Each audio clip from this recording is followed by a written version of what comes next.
Morning, recruiting champions. How are you?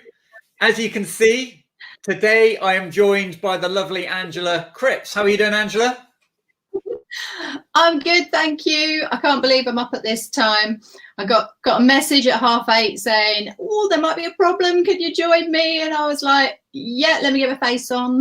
Yeah. Well, one of the challenges of going international in the recruiting gym is that you start getting time zone issues. And someone kept saying, "Yes, it's 9 a.m." And I was like, "Is that UK time?" "Yes." And I was like, "Right, okay." And then the invite comes through going, "It's 9:30 in the morning." And I'm like, "Right, okay." So we had a bit of uncertainty on when things were happening this morning. So I get that all the time, I must admit, and it doesn't help that the worst one is Australia, where I've had it before, where I'm due to do a webinar at midnight, not realizing that our summertime has changed, their winter time has changed, and we're actually 2 hours difference to what we thought. Oh my goodness. Does that make you early or late? Well, luckily I was ready and sitting there, and then I suddenly got this notification saying, "Yeah, it starts in 5 minutes," and I'm like, "No, 2 hours, 5 minutes. No, 5 minutes." Wow. So literally got on, and I was in that, hello. The energy and the adrenaline were pumping for that first 10 minutes. When I look back, yeah. Exactly. I could see it. I don't think they could, but it was just, skin of your teeth stuff. It was lucky I was sitting on my laptop still doing stuff at 10 o'clock. Otherwise, I might have missed it. Yeah. It's nothing worse than being late for your own webinar. So I guess one of our topics this morning, Angela, is that obviously in the UK, we've just finished a bank holiday weekend, and obviously there was a lot more people about. It sort of felt more like a Sunday than lockdown. Yeah, you're right. It was my birthday, so I did actually go out and have a picnic in a field. And when we turned up, I mean, it was a big field, and there was probably about 5 other families that were doing a picnic. But by the end of it, we were only there about an hour and a quarter, but we were the only ones in the field by the end of it. So, but we'd chosen specifically a field that we thought no one would go to. Because the one we originally said, we were like, what are we thinking? There's going to be masses of people there because it's beautiful. It's got a stream, it's got willows.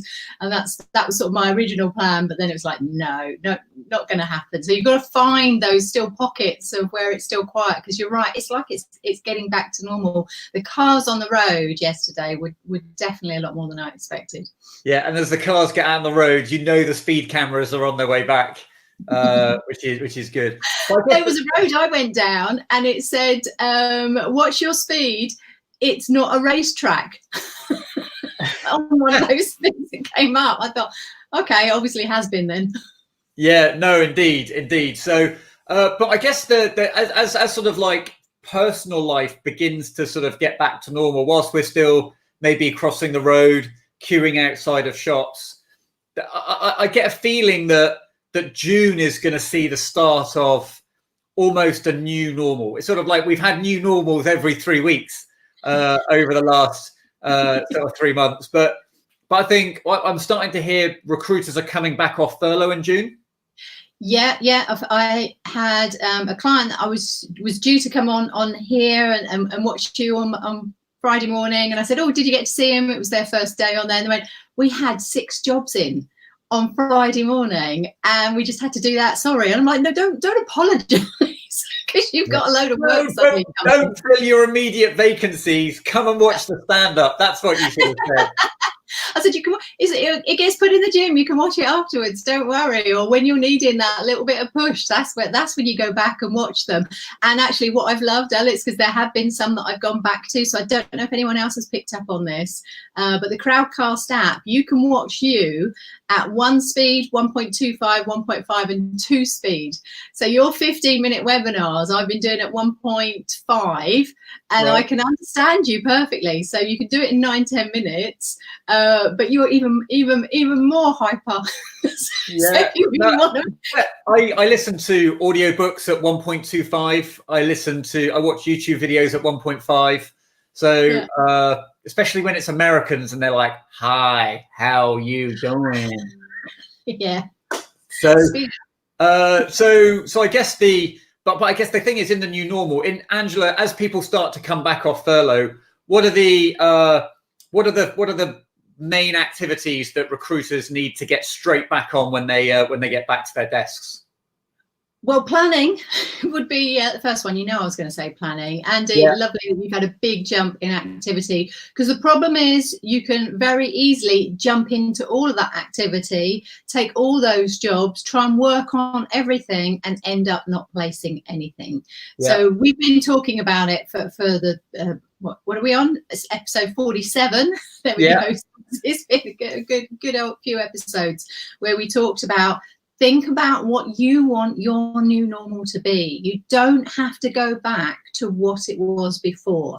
This is the time to make the change in your business if it wasn't how you wanted it. Now, if it was wonderful and it was perfect, then great, stick with it. But the majority of people for the last few years have been talking about how they're not getting commitment from the client, how they can't get hold of the candidates, they're getting ghosted. So all of those things, let's now readdress them, put some criteria into what you expect from your candidates and your clients when you're taking roles on. Don't go back to how you were before. Make sure you're getting those full details, that you're getting a face-to-face to talk through the job. Get them, if they're in the office or wherever they're going to be working, to take you around. On their phone. We've got the opportunity to make a difference that means a lot more placements are going to be made. Temps and contractors are going to be a lot happier. They're going to get the right positions, and therefore they're going to stick. Yeah. The best analogy that I've heard often, Angela, is about making sure we make time for proactive activity. Is that whilst we should not mistake an open vacancy for the fact that things are back to normal. And the analogy I often use in business development training is about a water wheel.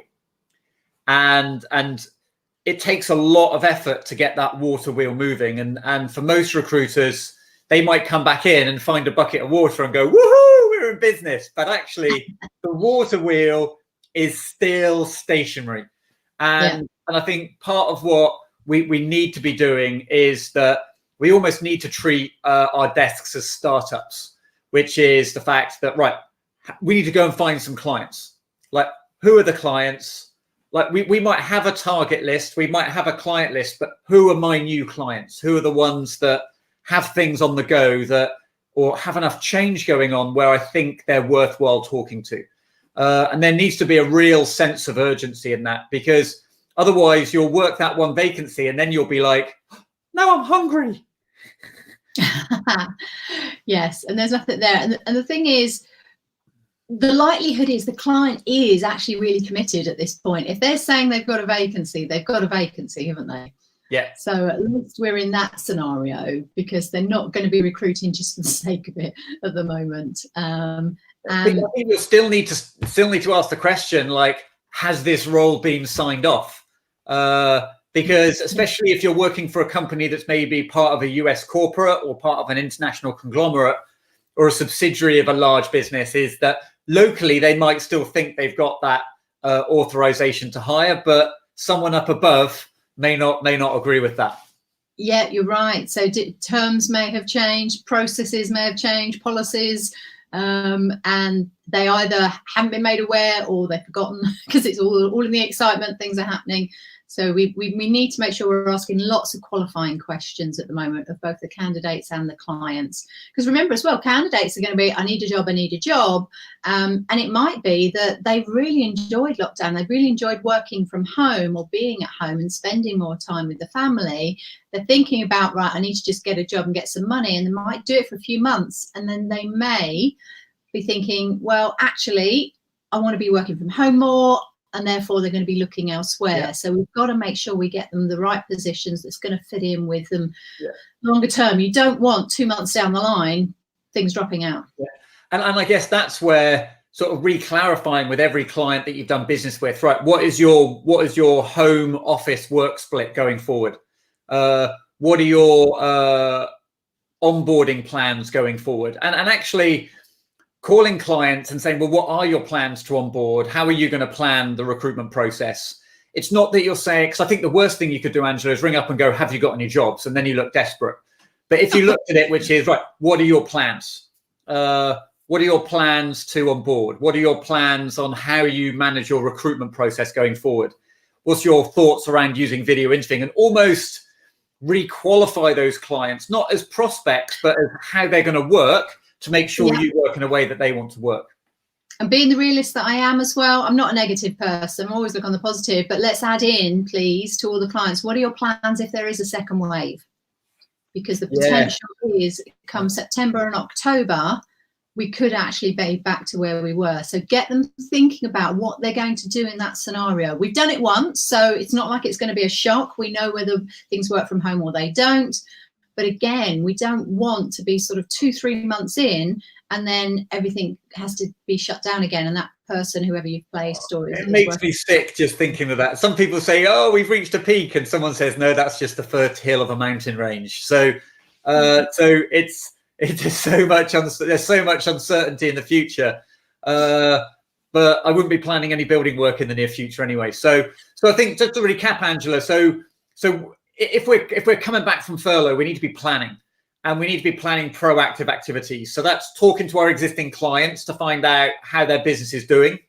Yeah, let's have some general discussions about what they're thinking, what's happening with them, what's their plan for the next month, 3 months, 6 months. Because I think we're at that point now. Whereas we were talking at the beginning, weren't we? Let's just talk about this week and maybe next week. But I think this year we can now actually expand it out to this year. Yeah, and I've asked a question for everyone that's live. Is just what would your first activity be if you came back from furlough next week? Because it'd be great to get your thoughts on what activities should be. I think also, Angela, I think it's important that we really role play and practice how to get exclusivity, or at least a head start on opportunities when we do get a vacancy. Why would you say exclusivity, or at least a head start, is so important for any recruiter coming back from furlough? Well, again, we don't want to be being busy fools, and it's where we got to. A lot of companies were using 3, 4, 5 agencies, so straight away you're potentially down to 20% chance of actually filling that position. So therefore, let's change that. Let's not have that. There's no reason why you can't ask for exclusivity. You can't ask for part payment up front. Alan's doing his retainers course, isn't he? That's right. Or success only for the contingency, and then let's get some part payment up front, or project fees, whatever you want to call it. Let's get commitment from the clients, commitment from the candidates. Let's switch that now. We've got that chance to do that and change the expectations. And would you be talking to clients about giving a head start or exclusivity now, even before they have a vacancy?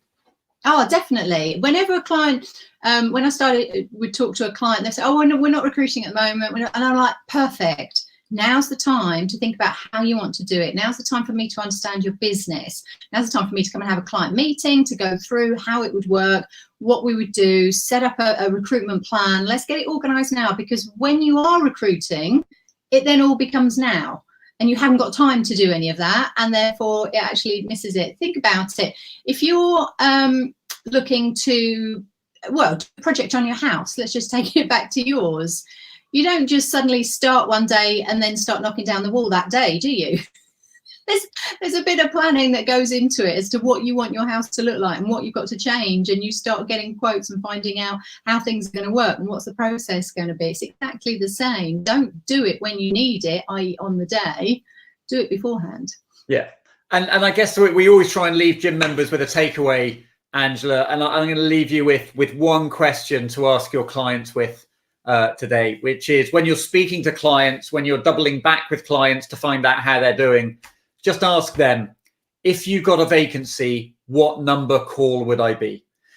We on our instincts generally tends to ask, like, will you give me a call? And the client's obviously going to say yes, but we don't want a call. What we want is the call. And if we're not the call, we want to know what number we are in that hierarchy, because we need to know where we stand. And if we're number 3, we've got to work out how we get to be number 2. If we're number 2, we've got to be working out what we've got to do to get to be number 1. And sometimes it may just be waiting for number one to mess up. But remember, there's going to be lots of competitors that may be your clients' number ones that maybe haven't survived the sort of the COVID situation. They might not have the same capacity within their teams. The individuals might have left. So everything's up in the air. And those clients that say they've got a preferred recruiter may not have that recruiter anymore. So it's really important that we ask that question.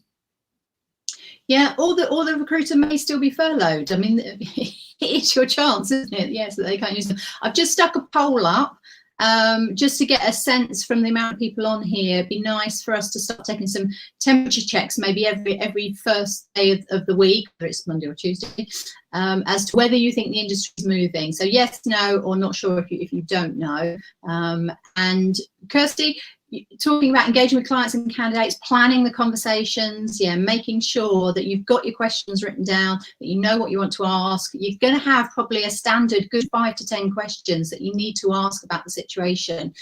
So you can use those with all your clients. I've not heard the term before, though, that the questions have thought, not abseiling. So I'm thinking, is this the new winging it? If you could just confirm that, Kirsty, is what abseiling is. Because abseiling, you are attached, but you're right. You are just throwing yourself over the side of a cliff and hoping everything works. I think what's really useful, Angela, is for there to be 1 or 2 key questions everybody in the organisation is asking, because then you can compare notes. Then you can get some consistency as we're doing now. So Alan's also said there's probably a few more PSL reviews going on at the moment. So again, engaging with some of those internal talent teams. There'll be a lot of internal talent teams that have been chopped. So it's important that we sort of engage with those teams and engage with companies that we know have got talent teams to see how they've been impacted. It may be they've gone from 10 to 2 or 2 to none. So I think that's important as well. So Angela, we're at time. So leave us with a message to take away today. So lots of opportunity out there. There's positivity all around. People are starting to move. So you decide what your new normal is. I think that's going to be a fantastic situation to be in. Whenever do we get that chance to just do it and turn that quickly? So now's your chance, guys. Brilliant. Thanks a lot, Angela. See you soon, everybody. Take care now. Bye. Bye-bye.